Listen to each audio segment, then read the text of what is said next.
다 함께 묵상 기도하심으로 수요밤 예배를 시작하겠습니다.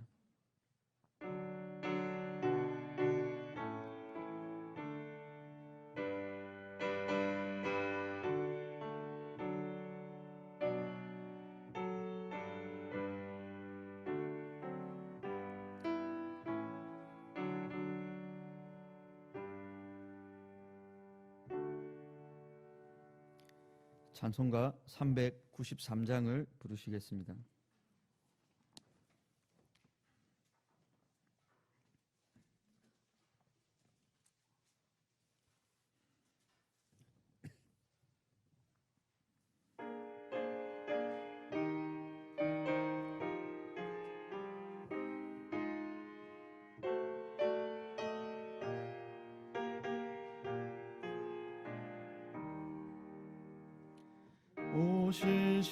신실하신 주 내 아버지여, 늘 함께 계시니 두려움 없네. 그 사랑 변찮고 날 지키시며 어제나 오늘이 한결같네. 오 신실하신 주, 오 신실하신 주, 날마다 자비를 베푸시며 일용할 모든 것 내려주시니 오 신실하신 주, 나의 구주. 봄철과 또 여름, 가을과 겨울, 해와 달 별들도 다 주의 것. 만물이 주 영광 드러내도다. 신실한 주 사랑 나타내네. 오 신실하신 주, 오 신실하신 주, 날마다 자비를 베푸시며 일용할 모든 것 내려주시니 오 신실하신 주, 나의 구주. 내 죄를 사하여 안위하시고 주 친히 오셔서 인도하네. 오늘의 힘 되고 내일의 소망, 주만이 만복을 내리시네. 오 신실하신 주, 오 신실하신 주, 날마다 자비를 베푸시며 일용할 모든 것 내려주시니 오 신실하신 주, 나의 구주. 함께 기도하시겠습니다. 선하신 하나님 아버지, 높은 데 계신 하나님께서 우리 죄인들을 찾아오시어 취소되거나 실패할 수 없는 언약을 맺어주시고 그 언약 안에 있는 자들에게 크신 긍휼과 자비를 베풀어 주시니 참으로 감사드리옵나이다. 그 언약을 성취하시기 위하여 성자께서 십자가에 죽으시고 부활하심으로 우리 죄인들의 의가 되어주시고 또한 성령 하나님께서 그 언약의 보정이 되어주심에 참으로 감사드립니다. 오직 하나님께서 이루신 이 큰 구원을 경양의 모든 성도님들이 받았사오니 이 큰 구원과 비교할 수 없는 세상의 작은 시련과 슬픔과 고통으로 인하여 낙심하지 않고 날마다 구원의 기쁨을 누리는 성도님들이 다 되게 하여 주시옵소서. 모든 피조물들의 경외를 받으시기에 합당하신 하늘의 하나님 아버지, 우리 죄인들에게 선포하신 하나님의 심판대로 땅에서 비롯되는 가시덤불과 엉겅퀴 속에서 구원받은 교회 역시 오늘을 살아가고 있습니다. 특별히 우한 코로나19가 이 땅에서 기승을 부리는 중에 우리는 많은 것을 알지 못하지만 이 우한 폐렴으로 인한 작금의 어두운 현실 역시 하늘에 계신 하나님의 결재 사인 없이는 발생할 수 없는 줄로 압니다. 그 하나님의 오묘한 작정과 전지전능의 실행은 하나님의 구속사 성취를 위한 것으로 이 땅에서 발생하는 모든 일이 하나님의 백성들에게 합력하여 선이 되는 줄로 믿사옵나이다. 그러므로 온 세계가 두려워하는 중에도 하나님의 백성들은 철저히 예방수칙을 준수하되 이 현상 너머에 계신 하나님만 신뢰함으로 세상이 알 수 없는 평안 가운데 더욱 기도에 힘쓰기를 원합니다. 하늘에 계신 하나님께서 우리의 기도를 들으시고 속히 이 사태가 종식되어 모든 것이 정상화될 수 있도록 긍휼과 자비를 베풀어 주시옵소서. 주님, 특별히 이 어려움을 당하면서 우리 경양의 성도들의 심령에 속히 이 썩어짐의 종로로 타는 데서 해방되어 장래의 영광에 이르기를 소망하는 탄식이 있게 하시옵고 세상의 정욕을 죽이며 하나님 나라를 더욱 사모하는 마음을 부어주시옵소서. 또한 온 교회가 함께 모여 예배드릴 수 있는 그 평범했던 날들이 얼마나 큰 복이었는지를 실감하고 주어진 평범한 하루에 감사하면서 더 경건의 힘을 쓰는 은혜를 내려 주시옵소서. 주님이 어지러운 세상 가운데서 경양의 양무리들을 예수님께로 인도하시는 담임 목사님의 영육을 늘 강건하게 지켜주시옵소서. 또한 늘 성령의 충만함을 주시어 매주일 경양의 강단에서 선포되는 하나님의 말씀이 진리를 사모하는 전 세계의 영혼들을 먹여 살리는 영의 양식이 되게 하여 주시옵소서. 또한 거룩한 손을 들어 성도의 가정과 기업을 위해 기도하는 목사님의 기도를 들으시고 우리 경양의 성도들의 가정과 기업에 하나님께서 주시는 양식이 끊어지지 않게 하여 주시옵소서. 이 시간 세우신 김스마 목사님을 통하여 하나님의 말씀을 받기를 원합니다. 이 모양 저 모양으로 입에 참석하는 경양의 성도들의 심령과 그 초소에 하나님께서 친히 임자하여 주시어 말씀을 통한 은혜의 단비가 폭포수처럼 임하게 하여 주시옵소서. 감사드리옵고 예수님의 이름으로 기도드리옵나이다. 아멘.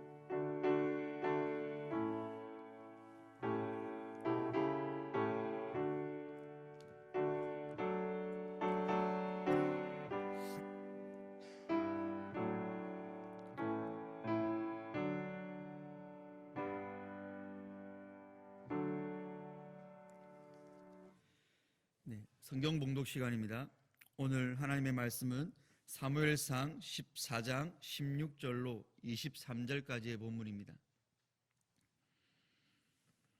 구약성경 사무엘상 14장 16절부터 23절까지의 본문입니다. 제가 23절을 봉독해 드리겠습니다. 여호와께서 그날에 이스라엘을 구원하심으로 전쟁이 베다웬을 지나니라. 아멘. 이 시간 김수만 목사님께서 여호와께서 그날에 이스라엘을 구원하심으로라는 제목으로 말씀 전하실 때 많은 은혜 받으시기 바랍니다.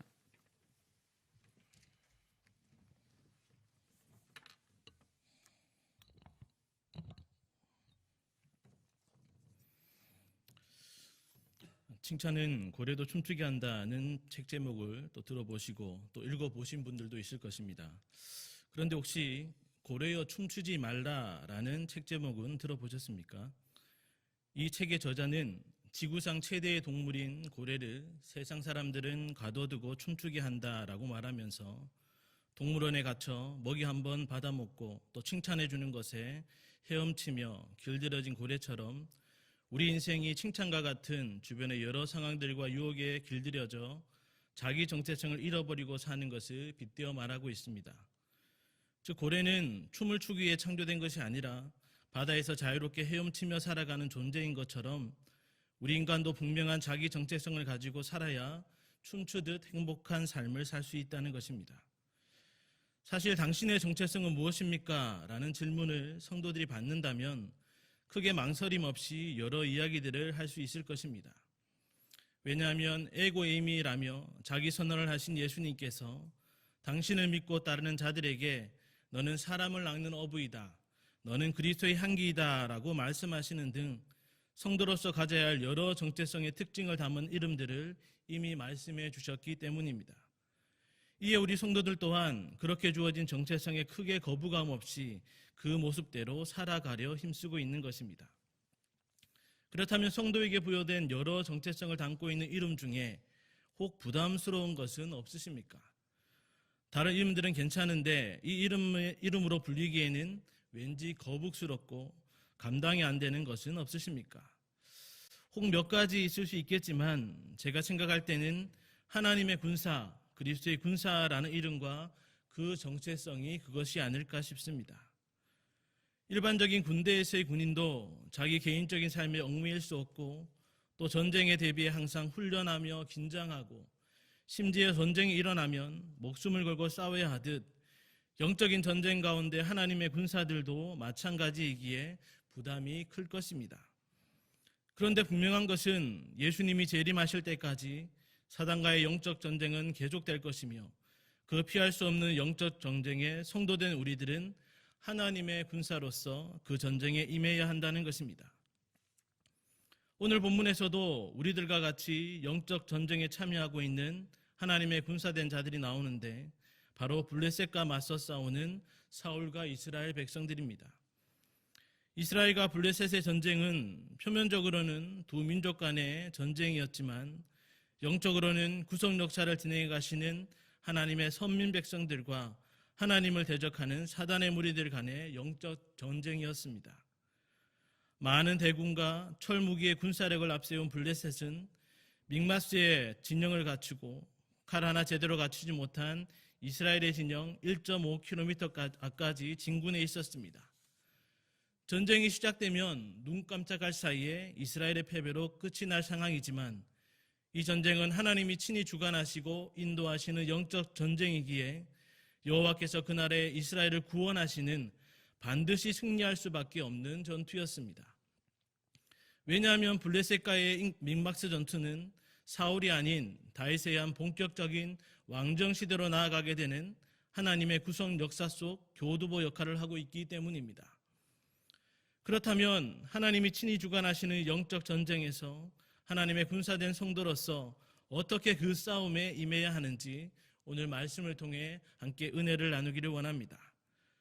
첫째로 하나님의 군사된 성도는 기회주의적인 신앙을 버리고 오직 대장 되신 하나님만을 따라 싸워야 합니다. 우리 본문 16절에서 20절 상반절 모여 전장에 가서까지 함께 봉독하도록 하겠습니다. 시작. 베냐민 기브야에 있는 사울의 파수꾼이 바라본즉 허다한 블레셋 사람들이 무너져 이리저리 흩어지더라. 사울이 자기와 함께한 백성에게 이르되 우리에게서 누가 나갔는지 조모하여 보라 하여 조모한즉 요나단과 그의 무기를 든 자가 없어졌더라. 사울이 아히야에게 이르되 하나님의 궤를 이리로 가져오라 하니 그때 하나님의 궤가 이스라엘 자손과 함께 있음이니라. 사울이 제사장에게 말할 때에 블레셋 사람들의 진영에 소동이 점점 더한지라. 사울이 제사장에게 이르되 내 손을 거두라 하고 사울과 그와 함께한 모든 백성이 모여 전장에 가서 아멘. 블레셋과 이스라엘의 객관적인 전력차로 이미 이스라엘의 패배가 확실시되던 믹막스 전투는 사울과 이스라엘 백성이 아무 힘도 쓰지 못한 채 그렇게 끝이 나는 듯 했습니다. 그러나 전쟁의 주관자 되시는 하나님께서 요나단을 들어 사용하심으로 반전을 일으키셨고 그 결과가 속속들이 사울과 이스라엘 백성들에게까지 전하여졌습니다. 즉 16절에 블레셋의 본거지인 믹막스의 근거리에 정탐하던 이스라엘의 파수꾼이 블레셋 사람들이 무너져 이리저리 흩어지고 있는 혼란스러운 광경을 목격하고 그것을 사울과 이스라엘 백성들에게 보고한 것이었습니다. 여기 무너져라는 말은 녹아 없어지라는 말로서 용기를 잃고 마음이 녹아내리는 얼이 빠진 상태를 표현한 것입니다. 이는 요나단과 그 병기든 자의 공격과 하나님의 초자연적인 역사로 인해 블레셋 군사들이 우왕좌왕 혼비백산하고 있음을 적나라하게 보여주고 있습니다. 이에 사울은 지금 블레셋의 혼란이 이스라엘 병사에 의한 것이라 여기고 우리에게서 누가 나갔는지 조모하여 보라 하고 명령하고 곧 요나단과 병기든 자가 없어졌음을 알게 됩니다. 요나단으로 인해 블레셋 진영이 혼란 중에 있음을 안 사울은 대제사장 아히야에게 하나님의 궤를 이리로 가져오라고 명령하였습니다. 이는 이 전쟁의 승패가 어떻게 되는지, 또 무엇보다 지금이 저로의 공격 기회인 것 같은데 당장 싸우러 나가도 되는지 하나님의 뜻을 묻기 위한 것이었을 것입니다. 이러한 사울의 모습은 지난번 블레셋과의 전면전을 앞두고 제사장이 드려야 했던 번제를 자신이 직접 드려 사무엘의 책망을 받음으로 사울이 이제는 정신을 번쩍 차린 것으로 보여줄 수 있지만 결코 그렇지 않음을 본문을 통해 알 수 있습니다. 여기서 먼저 유념해 볼 것은 하나님의 계획이라고 표현된 부분인데 70인역 등 몇몇 번역본과 학자들은 이를 대제사장이 입는 에봇으로 번역하고 있다는 것입니다. 그 이유는 당시 하나님의 계, 즉 언약궤는 사무엘 하에 기록한 대로 기럧 여아림에 줄곧 보관되어 있었고, 또한 당시에는 하나님의 뜻을 물을 때 법궤를 사용하는 대신 에봇에 있는 우림과 둠밈을 주로 사용했으며, 무엇보다 3절에서 대제사장 아히야는 에봇을 입고 거기 있었다고 기록하고 있기 때문입니다. 사실 하나님의 계획이든 대제사장이 입는 에봇이든 하나님의 도우심과 그 뜻을 알고자 했다는 것에는 큰 차이가 없습니다. 그럼에도 우리가 보고 있는 개역개정과 또 몇몇 영역본에서 하나님의 계획이라고 표현한 것이 더 적절해 보이는 이유는 전쟁의 주관자 되시는 하나님에 대한 사울의 불신앙적인 모습을 더욱 적나라하게 보여주고 있기 때문입니다. 18절에 하나님의 계를 가져오라는 구절 뒤에 그때의 하나님의 계가 이스라엘 자손과 함께 있음이라 하는 부연 설명은 사무엘상 4장에 나오는 블레셋과의 전쟁에서 이스라엘 장로들이 언약궤를 앞세워 즉 하나님을 이용해서 승리하려 했던 모습을 상기시켜 줍니다. 마찬가지로 사울 또한 동일한 목적으로 특별히 이 전쟁을 위해 벌써부터 하나님의 계를 준비하고 앞세워서 이용하려 했을 가능성이 아주 많음을 시사해 준다고 할 수 있습니다. 아니면 적어도 하나님의 계를 앞에 두고 대제사장이 에봇을 입고 제비 뽑는 장면을 연출함으로써 내가 이번에는 제대로 했다라고 보여주기식의 쇼를 하듯 형식적인 사울의 신앙을 드러내 보여준다고도 할 수 있습니다. 그리고 하나님의 계를 가져와 하나님의 뜻을 물으려 한 것이 형식적이요 요식적인 사울의 불신앙이었음은 19절에서 곧바로 밝혀지게 됩니다.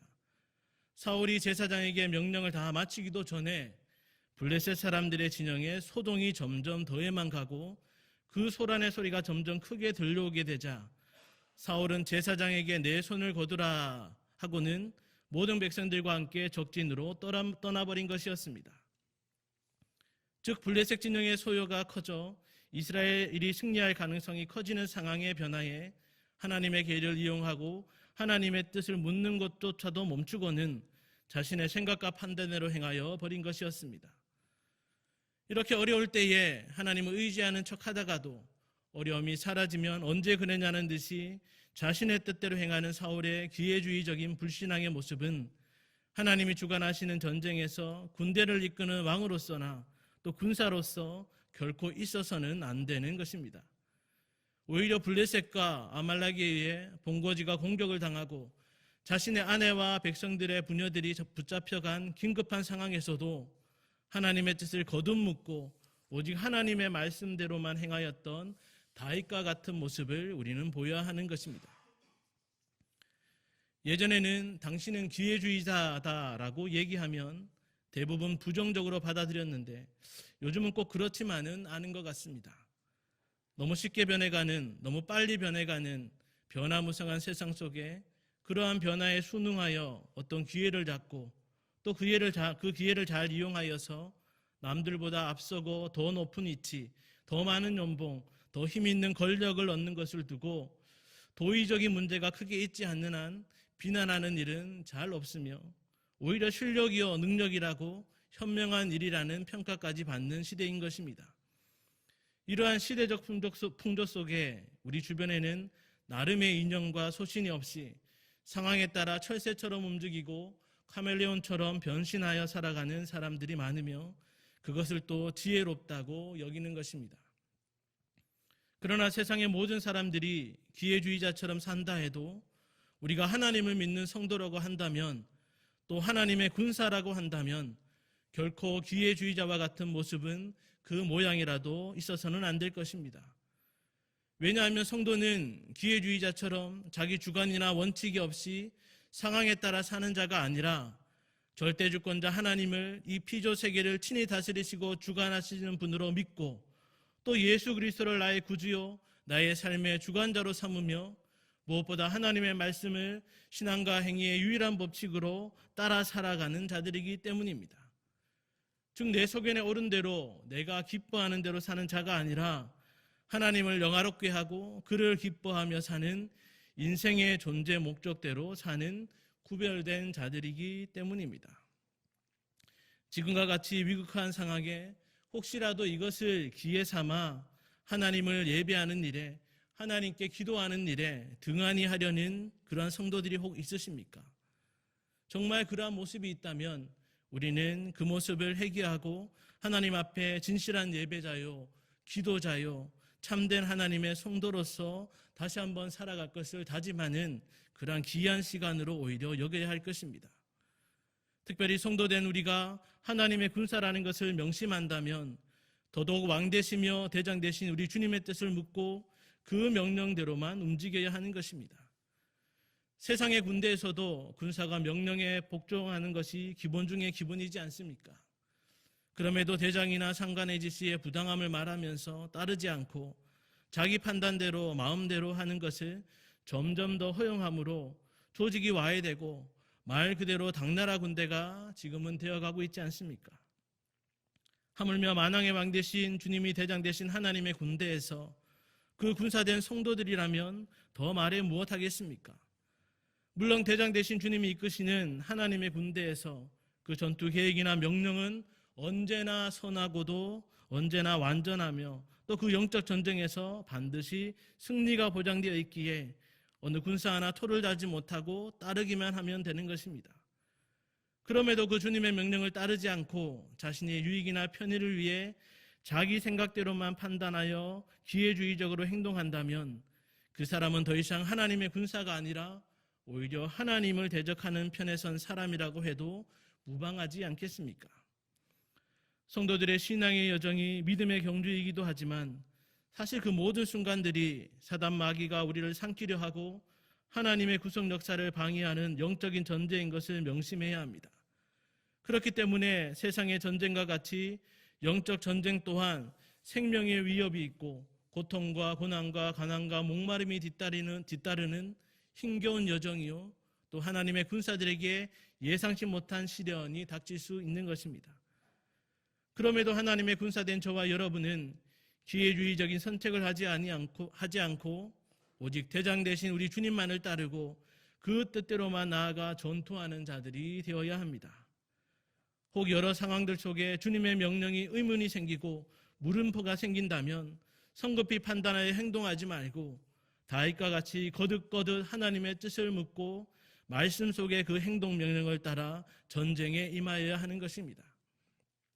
정말이지 더욱더 거세지는 사단과의 영적 전쟁 가운데 하나님의 군대에 속한 군사로서 언제나 하나님의 뜻을 최우선으로 여기고 그분의 뜻을 온전히 수행함으로 하나님과 더불어 반드시 승리의 나팔을 울리는 성도님들이 되시기를 간절히 바랍니다. 둘째로 하나님의 군사된 성도는 영적 전쟁 가운데 마음을 같이하여 끝까지 함께 싸워야 합니다. 본문 20절 중반 본죽부터 22절까지 다 같이 합독하도록 하겠습니다. 시작. 본즉 블레셋 사람들이 각각 칼로 자기의 동무들을 치므로 크게 혼란하였더라.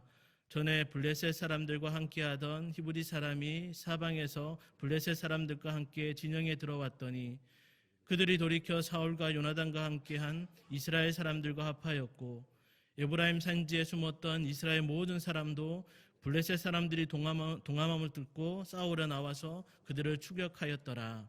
아멘. 블레셋 진영의 소란이 점점 커지자 승리를 예측한 사울과 이스라엘 군사들은 하나님을 향한 불신앙의 모습을 드러낸 채 곧바로 블레셋 진영으로 쳐들어갔습니다. 그런데 그들 앞에 펼쳐진 블레셋 진영의 모습은 놀라지 않을 수 없었습니다. 사실 그들이 예상한 블레셋 진영의 모습은 요나단과 병기든 자가 용맹스럽게 싸워 거의 초토화된 적진을 상상했을지도 모릅니다. 그런데 그들이 가서 본즉 블레셋 사람들이 각각 칼로 자기의 동무들을 침으로 크게 혼란하였던 것입니다. 즉 블레셋 군사들은 자기들끼리 치고받고 싸우고 죽이는 모습이었고, 이는 사울의 군대로 하여금 하나님을 뒤로하고 빨리 적진으로 진군한 작전이 나름 유효했다며 기세등등할 수 있는 상황이었습니다. 그러나 사실 블레셋과의 전쟁은 그 시작부터 진행과 마침까지 모든 것이 하나님이 친히 주관하시고 역사하신 대로 펼쳐진 여호와 하나님의 전쟁이었으며, 지금의 상황은 하나님이 인도하신 전쟁의 절정의 순간이었습니다. 겉으로 보기에 요나단의 맹활약이 전쟁의 승패를 결정지은 듯 보이지만, 이 전쟁이 하나님의 손에 붙임반된 표징을 주시고 요나단으로 하여금 기습 공격을 하게끔 이끄신 분은 바로 하나님이셨습니다. 그리고 무엇보다 지금의 블레셋의 혼란은 요나단의 공격이 어느 정도 영향을 미치긴 했지만, 14절에서 알 수 있듯 반나절 동안 그들이 죽인 블레셋 군사의 수가 20명가량이라고 기록한 대로 그렇게 큰 전과는 아니었습니다. 오히려 결정적인 요인은 15절에서 밝히듯 하나님이 친히 개입하셔서 요나단의 공격을 사용하여 들에 있던 블레셋 본진과 군사들에게 극도의 공포심을 갖게 하셨고, 더불어 지진과 같은 땅의 진동을 일으키사 그 공포심을 배가시키심으로 블레셋의 혼란을 야기시켜 전쟁의 승패를 뒤집었던 것이었습니다. 즉 하나님이 주관하시는 전쟁의 승패는 하나님의 역사하심에 달린 것이지 몇 사람의 능력이나 사울이 착각하고 있듯 어떤 군사적 전략에 의한 것이 결코 아닌 것입니다. 이러한 사실은 그 전쟁에 임하는 군사들에게 지대한 영향을 미칠 수밖에 없음을 계속되는 본문은 알려주고 있습니다. 하나님의 계획과 역사로 블레셋 진영의 혼란스러움이 극에 달하자 사울과 이스라엘 군대로서는 전혀 예상치 못한 일들이 벌어졌는데, 바로 지원병들이 도처에서 모여들게 된 것이었습니다. 21절에 보니 전에 블레셋 사람들과 함께 하던 히브리 사람, 즉 블레셋에 의해 징집되어 블레셋 사람들과 함께 진영에 들어와 모국인 이스라엘에 맞서 그들이 이제는 돌이켜 사울과 요나단과 함께한 이스라엘 사람들과 합하여서 이제는 블레셋과 맞서 싸우게 되었던 것입니다. 또한 22절에 보니 에브라임 산지에 숨었던 이스라엘 모든 사람, 즉 13장에서 블레셋의 막강한 군사력이 두려워 싸워보기도 전에 이스라엘 진영을 이탈하여 에브라임 산지로 도망친 이스라엘의 탈영병들도 블레셋 사람들이 도망함을 듣고 이스라엘 본진과 함께 싸우러 나와서 이제는 끝까지 추격하기에까지 이른 것이었습니다. 이러한 예상치 못한 지원병들의 합세에 사울과 이스라엘 군대는 기세등등했겠지만, 결코 이것이 자신들만의 승전보에 올릴 또 하나의 공적이라 여길 수는 없는 것이었습니다. 왜냐하면 지원병들의 합류는 사울과 이스라엘 군대의 군사력이나 전략에 의한 것이 아니라 전적으로 하나님의 계획과 역사에 따른 결과였기 때문입니다. 사실 지원병들이 합류하기까지 사울과 이스라엘 군대가 한 일은 전혀 찾아볼 수 없다고 할 수 있습니다.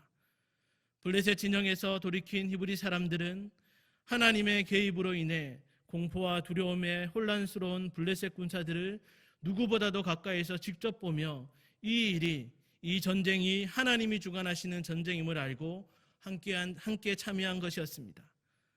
또한 에브라임에 숨어있던 이스라엘의 탈영병들도 600여 명밖에 되지 않는 사울과 그 부대를 보며 합류한 것이 아니라 지금까지 진행된 전쟁의 소식들을 전해드리며 하나님이 함께하는, 하나님이 친히 앞서 싸우시는 전쟁임을 알고 숨었던 곳에서 나와서 이제는 도망자가 아니라 끝까지 적을 물리치고 추격하는 군사로서 거듭나게 되었던 것입니다.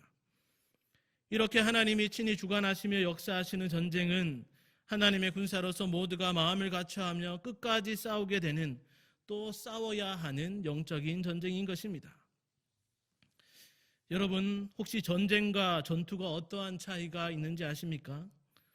일반적으로 전투가 두 개의 군대나 부대가 일정한 지역에 한정된 국지적인 싸움이라고 한다면, 전쟁은 나라와 민족들 사이에 일어나는 전면적인 형태의 싸움으로 6.25 전쟁 중에 백마고지 전투나 장차리 전투 등이 있었던 것처럼 한 전쟁에 여러 전투들이 포함된다고 할 수 있습니다.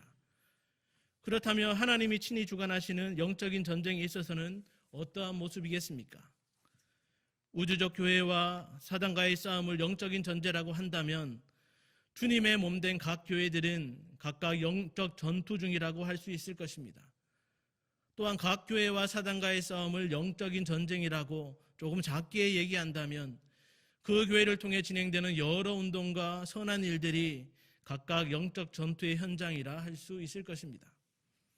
그렇다면 경향교회가 벌이는 영적 전쟁 가운데 다양하게 펼쳐지는 여러 모양의 전투에서 저와 여러분은 하나님의 군사로서 어떠한 전투에 참전하여 싸우고 있으십니까?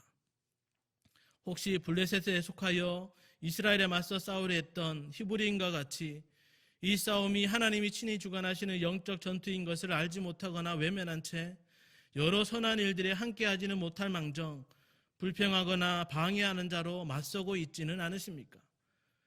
혹은 에브라임에 숨어있던 이스라엘의 탈영병들처럼 이 싸움이 승산이 없다고 미리 판단하고 부담스럽고 두려워 숨어있거나 그저 방관자로 서 있지는 않으십니까?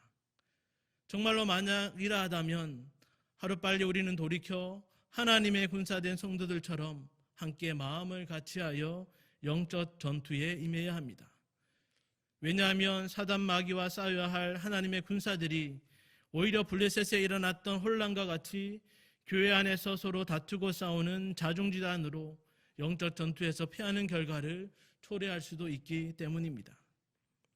그러므로 성도 여러분, 주님의 몸된 경향교회를 통해 진행되어지는 모든 일들이 사단 마귀에 맞서 하나님께서 친히 주관하시고 싸우시며 마침내 승리케 하실 영적 전쟁임을 다시 한번 반드시 기억하시기 바랍니다. 그 영적 전쟁에 성도된 우리들이 한 사람의 예외 없이 하나님의 군사로 모집된 것을 반드시 명심하시기 바랍니다. 그리고 그러한 영적 전투에 맞서는 자나 두려워 숨는 자나 외면하고 방관하는 자로 있지 아니하고 하나님의 군사된 자로서 마음을 같이하여 끝까지 싸우는 자가 되시기를 간절히 바랍니다. 그리할 때 우리 대장 되신 주님과 더불어 승리의 계가를 부르며 승리의 전리품으로 하나님을 기쁘시게 할 수 있는 우리 모두와 우리 교회가 될 수 있는 것입니다. 정말이지 사단 마귀와 전투하는 지상교회에 모집된 하나님의 군사로서 모두가 마음을 다하여 끝까지 힘써 싸움으로 예비된 승리의 면류관을 받아 누리는 모든 경의 성도님들 되시기를 간절히 바랍니다. 사랑하는 성도 여러분, 오늘 본문 23절은 여호와께서 그날에 이스라엘을 구원하심으로 전쟁이 베다웬을 지나니라 하고 기록하므로 이스라엘과 블레셋과의 믹마스 전투의 결과에 대해 결론적으로 말하고 있습니다. 즉 여호와께서 그날에 이스라엘을 구원하심으로라는 표현대로 이 믹마스 전투가 벌어지는 그날에 하나님이 친히 주관하시고 개입하심으로 이스라엘이 승리하며 구원을 얻도록 역사하셨음을 밝히고 있는 것입니다. 또한 전쟁이 베다웬을 지나니라고 부연 설명하고 있는데 여기 베다웬은 블레셋이 주둔했던 믹마스에서 서쪽으로 1km쯤 떨어진 곳으로 블레셋이 전쟁에 패하여 서쪽으로 도망쳤음을 밝히고 있는 것입니다. 이러한 믹마스 전투에 대한 결론적인 설명을 단순히 전쟁 기록의 마지막 장으로만 여길 수 없는 것은 오늘날도 믹마스 전투와 같이 하나님을 대적하는 사단을 비롯한 적그리스도의 영적 전쟁이 치열하게 계속되고 있으며 그 영적 전쟁 또한 하나님이 전쟁의 용사가 되셔서 친히 싸워주시고 주관하심으로 그 전쟁에 참전한 하나님의 군사들로 하여금 승리의 계가를 부르도록 역사하고 계시다는 것입니다. 따라서 하나님이 친히 시작하시고 진행하고 계시는 그 모든 영적 전쟁은 작은 전투라 생각되는 싸움일지라도 하나님의 군사들이 참전하는 그날에 전쟁의 주관자 되시는 하나님께서 반드시 구원하시는 베다웬을 이미 지난 것과 같이 승리가 보장된 싸움임을 반드시 명심해야 하는 것입니다. 하나님께서 경향교회를 통해 펼치시는 영적 전쟁과 영적 전투 또한 이와 같지 않겠습니까? 46년이 지나도록 수많은 원수 마귀와의 싸움에서 경향군대의 하나님의 군사들로 하여금 승리의 전가를 거두게 하셨고 40년이라는 시간 동안 복음의 최전방에서 벌어지는 세계 선교의 전장으로 복음의 용병들을 보내어 기들고 앞서 나와 담대히 싸우며 승전보를 전하게 하셨습니다. 이제 희년을 바라보고 또한 그날을 지나 계속될 이 영적 전쟁과 전투의 싸움에서도 하나님께서 친히 전쟁의 용사가 되어 주셔서 함께 참전하는 하나님의 군사된 경영의 성도들로 하여금 그 구원과 승리의 영광을 분명히 누리게 하실 것입니다. 이것을 저와 여러분이 확신한다면 주변 상황에 따라 자신의 유익만을 쫓아가는 기회주의적인 불신앙을 버리고 오직 그 군대를 거느리시는 대장 되신 주님만을 의지하며 그 말씀만을 따라 담대히 싸우는 하나님의 군사된 성도들이 되어야 하지 않겠습니까? 저와 여러분이 대장 되신 주님이 이기게 하시는 싸움에 모집된 자라는 것을 확신한다면 대적자가 되거나 방관자가 되거나 숨는 자가 아니라 하나님의 군사로서 지켜야 할 그 자리에서 모두 다 함께 충성을 다하여 싸우는 용맹스러운 성도들이 되어야 하지 않겠습니까? 정말이지 여전히 사단 마귀와의 영적 전쟁이 접전을 계속하고 있지만 하나님이 친히 주관하시고 싸우시고 마침내 승리케 하실 싸움임을 확신하심으로 주님 따라 함께 일어나 싸우는 하나님의 군사요 십자가 군병들이 되어 성전한 군사들로 영광의 주님과 함께 왕노릇하게 되는 경영의 모든 성도님들 되시기를 주님의 이름으로 간절히 축원합니다.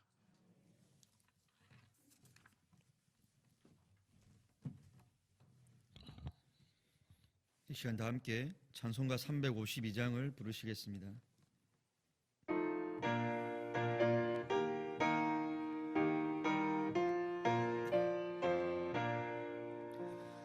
십자가 군병들아 주 위에 일어나 기들고 앞서 나가 담대히 싸우라.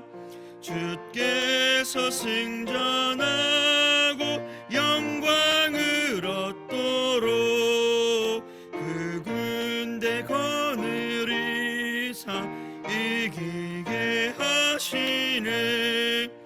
십자가 군병들아 주 위에 일어나 그 나팔 소리 듣고 곧 나가 싸우라.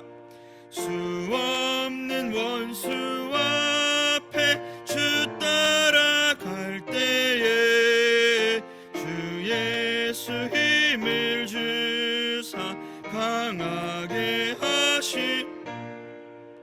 십자가 군병들아 주 위에 일어나 내 힘이 부족하니 주 권능 믿으라. 복음의 갑주 입고 늘 기도하면서 너 맡은 자리에서 충성을 다하라. 십자가 군병들아 주 위에 일어나 이날에 접전하고 곧게가 부르라. 승전한 군사들은 영생을 얻으며 영광의 주와 함께 왕노릇하리라.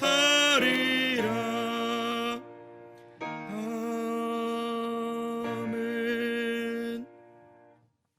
교회 소식입니다. 최근 대형교회 코로나19 감염자 발생 등으로 인하여 예방 차원에서 주중 새벽 기도회는 중단하며 금주일 낮 예배와 밤 예배를 인터넷 예배로 드리기로 하였습니다. 주일 오전 11시와 오후 7시에 인터넷 홈페이지 또는 유튜브 채널로 접속해서 드리시면 되겠습니다. 예배 중 헌금을 드리고자 하시는 성도님들은 차후 예배당 예배로 드릴 때 내주시거나 교회 온라인 계좌로 입금해 주시면 되겠습니다. 주중에 교회 각종 공간 및 시설은 폐쇄 조치합니다. 이용에 양해 바랍니다. 다음 주일 장학금 전달식을 비롯해 모든 모임은 취소되었으며 주일 밤 예배는 인터넷 예배로 드리되 집사회 헌신 예배는 연기되었습니다. 교단 소식입니다. 2020학년도 제1학기 제네바 신학대학원 및 평생교육원 개강 일정이 2주 연기됐습니다. 이외 변동사항 및 추가 공지사항 등을 교회 문자와 홈페이지 등으로 전달드리오니 공지를 잘 확인해 주시기 바랍니다. 감사합니다. 이 시간 다 함께 성령 별들의 노래를 부르신 후에 담임 목사님 나오셔서 축도해 주심으로 수요밤 예배를 모두 마치겠습니다.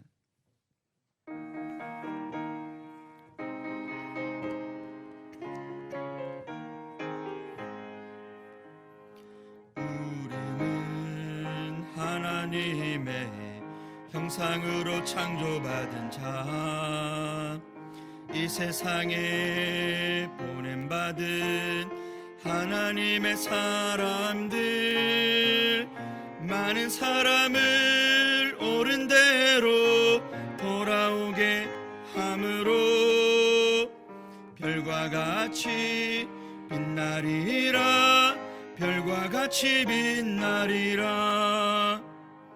우리는 예수님의 속죄 피로 구원받은 자, 그네에 감격하여 복음의 사자 되어 많은 사람을 옳은 대로 돌아오게 함으로 별과 같이 빛나리라, 별과 같이 빛나리라. 우리는 성령님의 능력으로 사명받은 자, 예루살렘 사마리아 저 땅 끝까지 가서 많은 사람을 옳은 대로 돌아오게 함으로 별과 같이 빛나리라, 별과 같이 빛나리라. 우리는 하나님의 나라 안의 경양 공동체, 세계받은 제사장의 손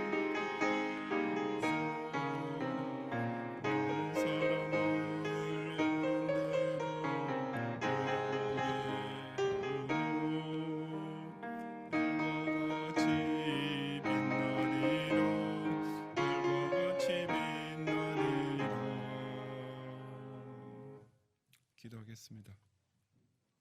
주님, 참으로 어려운 시기를 당하여서 경양의 성도들이 오늘 수요일 밤 예배를 주의 전에 모이지 못하고, 그러나 각 가정에서 이 시간 마음을 다해서 올리는 모든 제사를 주님께서 온전히 기쁘게 연락해 주옵소서. 이 환난을 끝내 이겨내고 주님의 선하신 뜻을 또 우리가 체험할 수 있도록 계속 기도하며 당신의 자비를 구하는 모든 성도들이 되게 해 주옵소서. 예수 그리스도의 은혜와 하느님의 사랑과 성령님의 감화감동, 인도와 보호하심이 어려움을 당할 때일수록 하나님을 군사답게 기회주의적인 신앙을 버리고 늘 하나님 말씀대로 따라가며 혼자 숨어있지 아니하고 함께된 성도들과 마음을 같이해서 끝까지 싸움으로써 여호와께서 이스라엘 구원하시는 놀라운 은혜를 꼭 체험하기 원하는 모든 경양의 성도들 위해 이제로부터 영원히 함께 있을지어다. 아멘.